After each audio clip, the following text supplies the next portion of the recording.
Could I ask a few questions? Questions that are weighing heavily on my interpretation of equality in America? Questions important to me. Perhaps to you, as well? Thank you. So, can we make transgenderism a religion? Should we? What is religious tolerance? What is religious intolerance?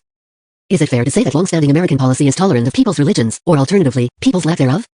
Of course, this is part of our nation's greatness and global admiration. Now, is it fair to say that those religions are tolerant of religions different from their own, as well as the absence of religion preferred by some? Well, if you said yes, then your answer would be modestly inaccurate. Historically, currently and fundamentally, that is simply not the case for religions, with the exclusion of Hinduism. No, I do not practice Hinduism. Did you assume I likely did, just a moment ago? Of course, because that's what we're used to with religions. We will tell you what is bad and who is evil and why we're the right one despite our failing to present evidence to support our claims. This should not deter you, however, for you need only faith. What is faith? Faith is defined as the complete trust, confidence, or belief in someone or something such as God or in the doctrines of a religion, based on spiritual apprehension rather than proof. In America, this is tolerated because it is religion, and despite my inability to live my life here without escaping it, and saying religion everywhere I go.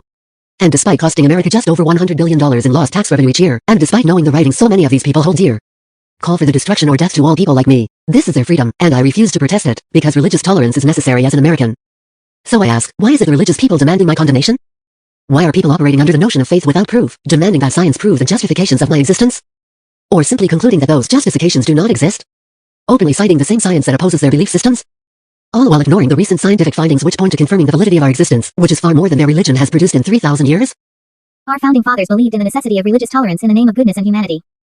They also, however, understood the absence of tolerance in religion and therefore opposed its presence anywhere in American policy. We began printing, "In God We Trust," on our currency in 1864. The words, "Under God," added to our pledge in 1954.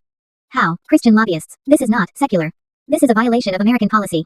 Trans people are not violating our great nation's policy. We are only a violation to many religions' beliefs regarding tolerance. However, religion's contamination of American policy is obnoxious and unconstitutional.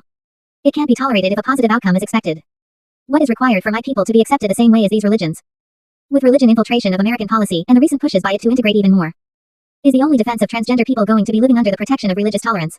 As a new transgender religion, it seems we have far exceeded the necessary requirements to be qualified as such. So I ask, in which direction does my pursuit of happiness lie, and what method of acquisition is necessary to my inclusion in America's equality?